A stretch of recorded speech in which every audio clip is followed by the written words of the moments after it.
Only pon the air, man. Confused generation. Ricky, na na na na. Oh, you know. Hello guys, welcome to the Rethink Pod. My name is Joshua, and I have here my co-host Jethro. Well, a little bit of intro about myself. So I work in a state statutory agency and a materials engineer. And let's just say I'm a proud of that, yeah. Also, Jethro, tell us a little bit about yourself. Yeah. What's up, guys? And my name is Jethro. I'm an engineer as well. A proud of that, yeah. That point is really important. And at the moment, I'd say I'm in between phases. LOL. Right. So, what? How did this all come up? I mean, like the creating of this podcast. How did it come up? I mean, so let's just say it's funny, right? The Rethink Pod. I mean, like, yeah, if you order them so get pod, I mean, why not us? If you get my drift. Wow, that was a job there. But the people just catching strays. I don't mean to be violent though. I mean, I come in peace. Yeah, we get you. By the way, so I think we're thinking about. There was this video I watched on YouTube, and then I came showing it to you, and they were like, "No, I think I beg to differ." Cause I disagree with what this man is saying right here. And then you said something, and then I was like, I think I like this school of thoughts too. I didn't think about it that way. What was it again? I think. I think this guy he's quite popular in the Ghanaian space now. I think it's this young dude who probably dropped from the UK and he came down here, and I know I'm a bit hazy on the fine details, but I think apparently he established a chain of pharmacies.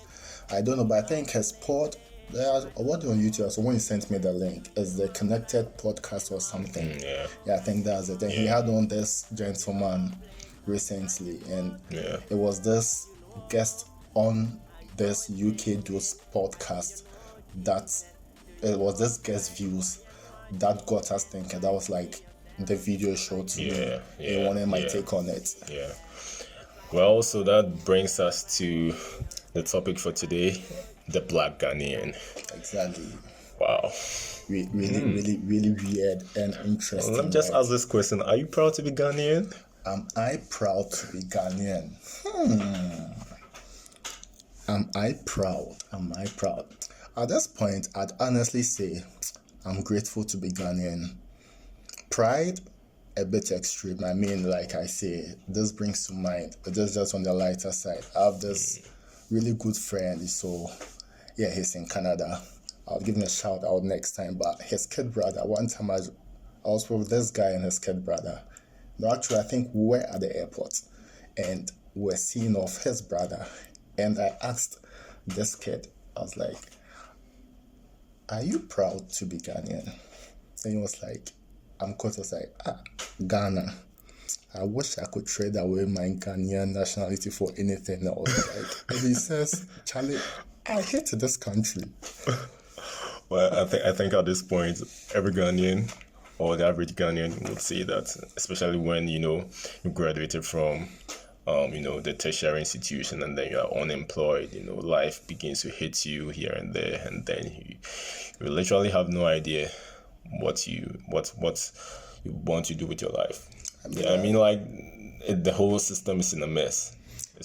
I mean, facts. I mean, like, yeah, you're spitting hard-hitting facts. Cause I mean, for millennials, we're both millennials, right? Yeah. And for people in our generation and older, it looks like your dream. I mean, when you were younger, when you were in your puerile state, younger years, you had this forecast into the future.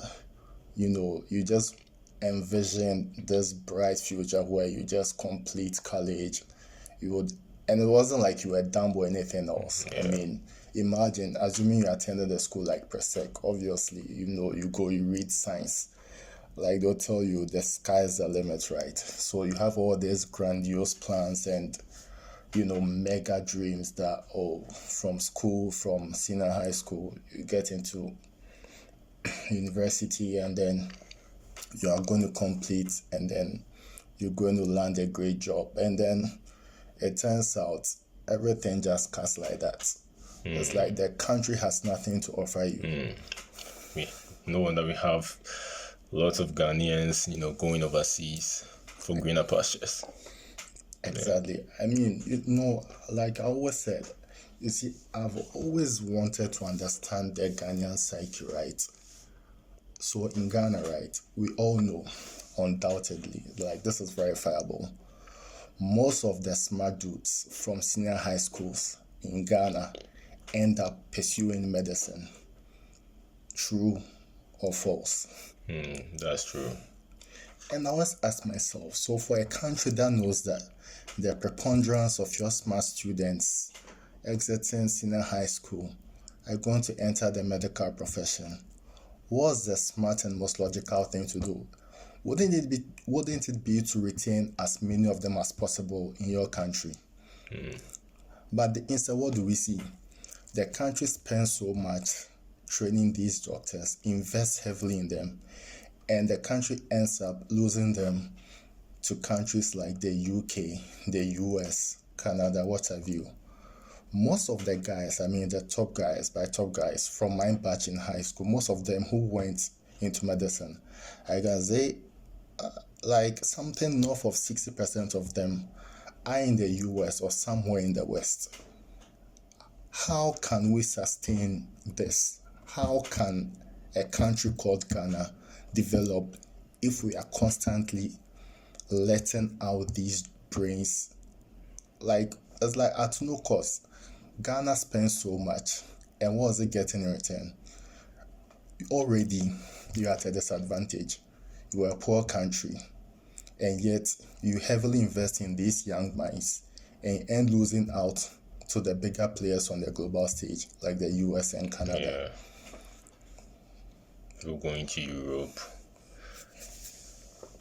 I mean, it's crazy. But anyways, let's just get back to the topic. The Black Ghanaian. The Black Ghanaian.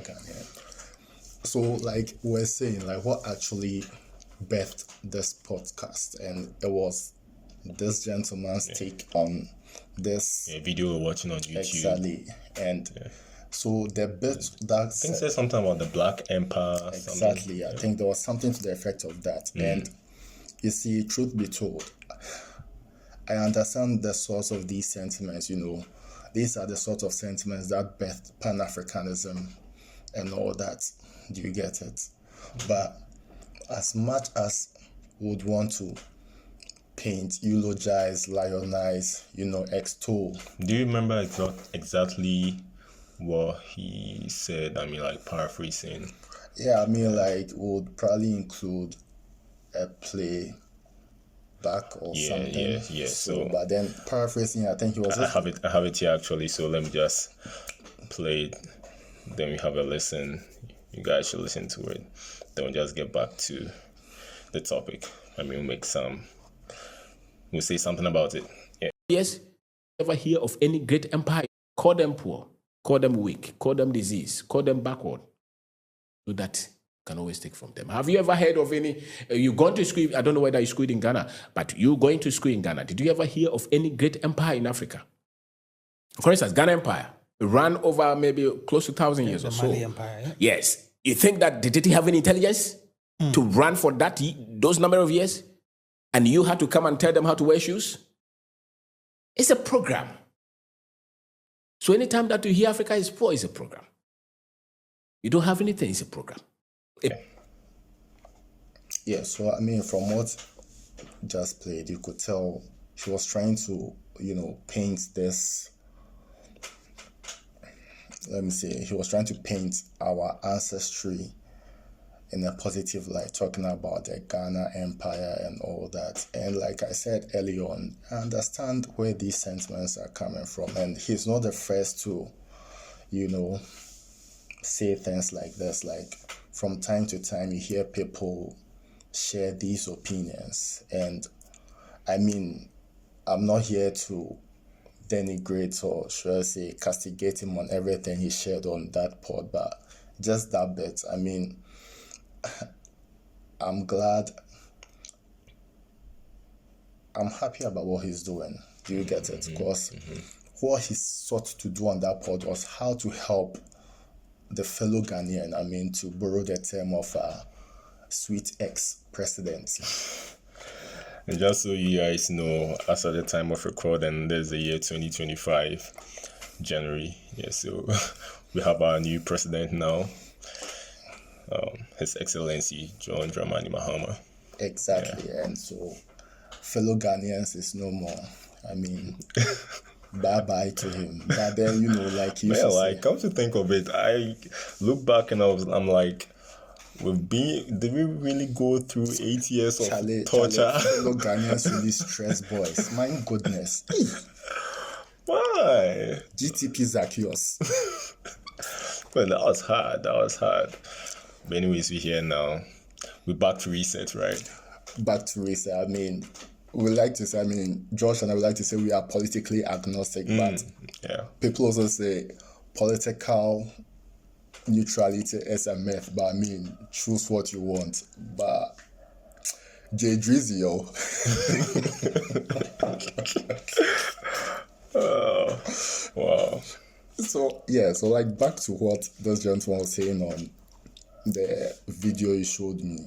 I get these sentiments, and you know, the black man was this, the black man has been unfairly subjugated, the black man has all his integrity, all his honor eroded, stripped away from him. And I'm like, fine, yeah, we say this in the aftermath, like, yes, several centuries apart from the slave trade, which was a travesty on the human race, to be honest. I mean, that single thing that happened in the course of human history, I mean, has just opened up an avenue for all sorts of disrespect and abuse towards the black race. But I mean, like, that's an entire different conversation for another time. But Come to think of it, I think these whites, when they came down, they literally brought illumination. I think they did. To us. I mean, so that is something that we would have to, like, we have to be objective. You see, I try to be an objective individual. Okay, I mean, objectivity is a mantra I try to live by. Let's be objective. I mean, if someone does good, give him his flowers. Do you get it? Yeah, absolutely. This is where I digress. What was the heritage of the black African? What was his ancestry like? People forget, before the white man came, I mean, how were we living here on this continent? Like, how were we living? We literally were practicing slavery as well. Yeah. We were. I mean, back in school, social studies, what we're reading, the Assantes, the dangerous, like, coastal fights and all. What happens? The victor literally enslaves the captives. Yeah. That's exactly what was happening. Yeah, that's true. And we had what? And even talking about the life we were living before these, Europeans came colonizing us and all of that. I mean, if you look at how we're living, you look at traditions that we had, the trochasy system, the child betrothal and all of that. Female genital mutilation. I mean, man, horrible stuff. We had what? Cruel widowhood rights. I mean, I'm trying to remember my social studies. These were the things we practiced here as a people. The black man, I mean, in quotes, that's what we're practicing. Before the whites came in, I mean, what was the place of women in pre-colonial Ghanaian society? What was the role of women? In just our recent past, we had local Ghanaian families where fathers could outrightly say what, I'm not going to waste a penny of mine educating my girl child, didn't we? Yeah. What do we think like influenced these parents, like these fathers, to talk that way? It was the culture they were birthed into.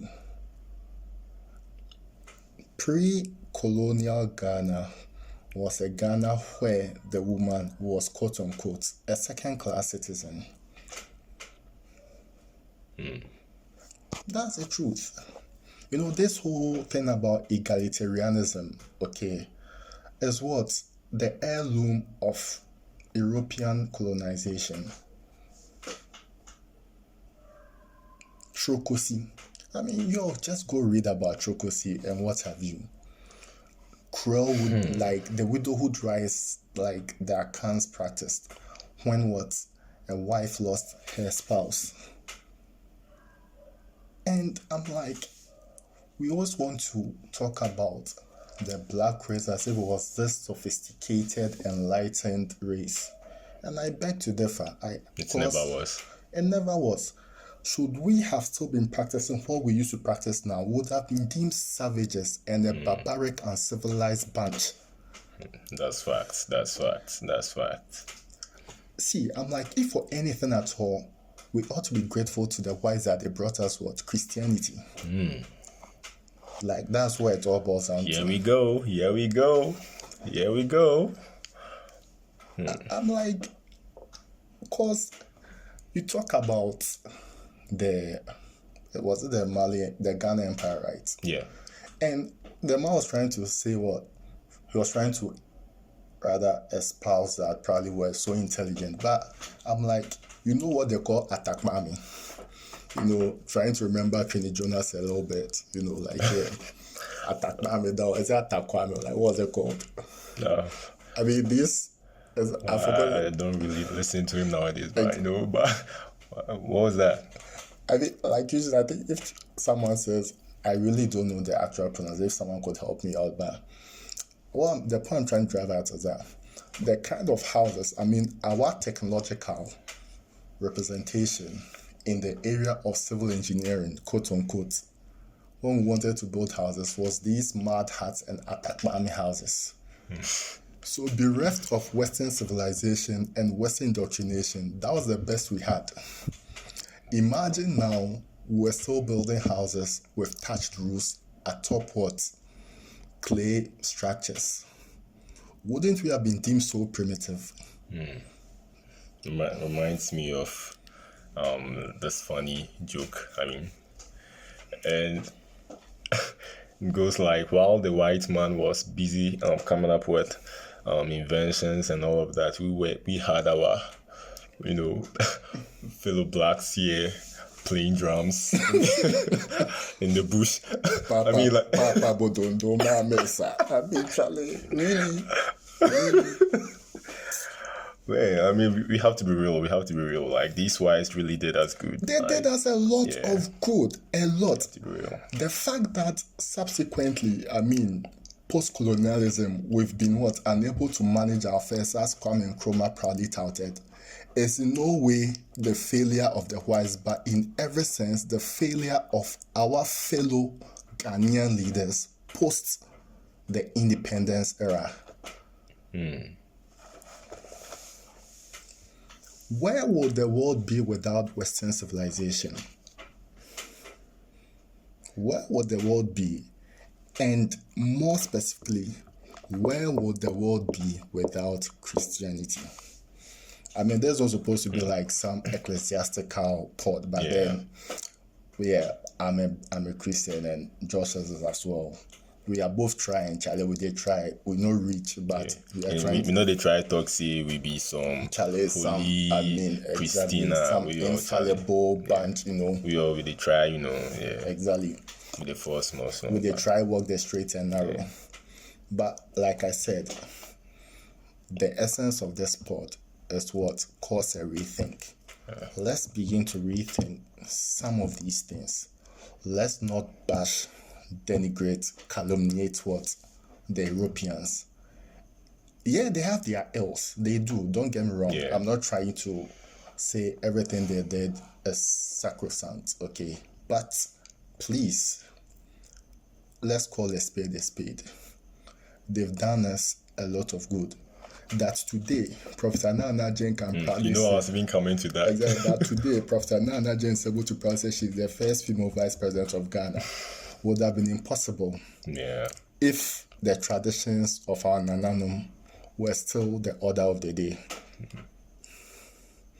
Did any of you see what Kweku Bonsam wore to the inaugural ceremony of our president? I think I saw a news item to that effect. I mean, this is our heritage, fellow Ghanaians. But what was he wearing? I think he had on. Oh, you can go to. I think he had on live pigeons attached to him. I mean, this? See, let me share this story with you guys. I think I have to see that. So, I once read the memoir of Barbara Bush. The mother of American former President George Herbert Walker Bush. No, George Walker Bush. Herbert Walker was George Walker's father. And in Barbara's memoir, they visited Ghana and went to the Ashanti region. And as part of, the display of our supposed glorious heritage and culture, a fetish priest bit off the head of a live chicken in the presence of these experts, foreign guys. How do you think they felt? Is this a kind of culture we would want to eulogize? Is this a culture we would want to extol? No. Please, no. Right now, who would want to bite off the head of a fowl? How would you describe such an act? Barbaric. Savagery. Okay, so please, if anything at all, we're just trying to say, let's give the white man his due. We didn't have our acts together like that, we're some strange bunch living on this continent. Okay, because listen, folks, just bear with me. When the white man came, they docked at the coast, right? I don't think they knew that there was a slave market at Daboya or somewhere in the north, right? But from your JHS social studies, you realize that we have people like slave raiders and the sorts, right? Your fellow black men caught their fellow black men, shipped them down to the coast, and sold them off to the white man. Is that not the case? So I said earlier, we were practicing slavery here. We were just overcome by a higher power. The whites came in with greater technology and just overpowered us. And just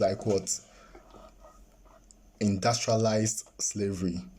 And I'm borrowing this concept from a pod that I sometimes listen to. There's this guy, a Costin, trigonometry podcast. And he says the same thing.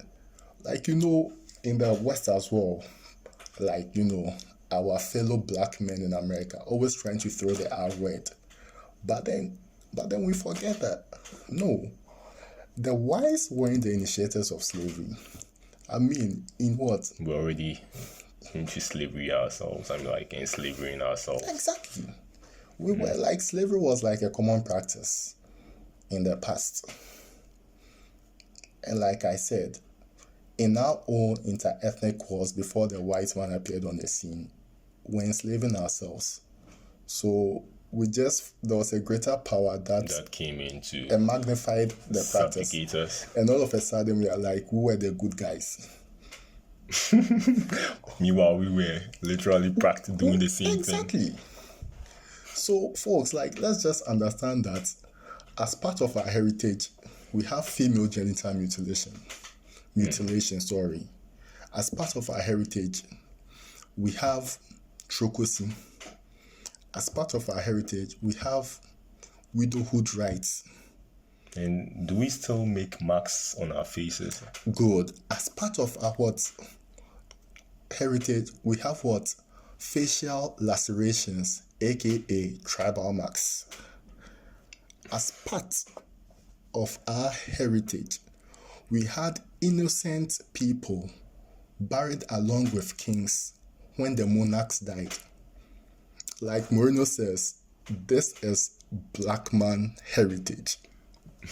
I mean, Moreno said this is football heritage, but I mean, I'm paraphrasing, like, yeah. So, like, that's it, folks. The white man has done the black man, Ghana, a lot of good. A lot of good. Period. So can we see Nyamisha Brony? I have a friend that always tell her this, and when I say that, like, she goes off for me. I'm like, Charlie, Nyamisha Brony.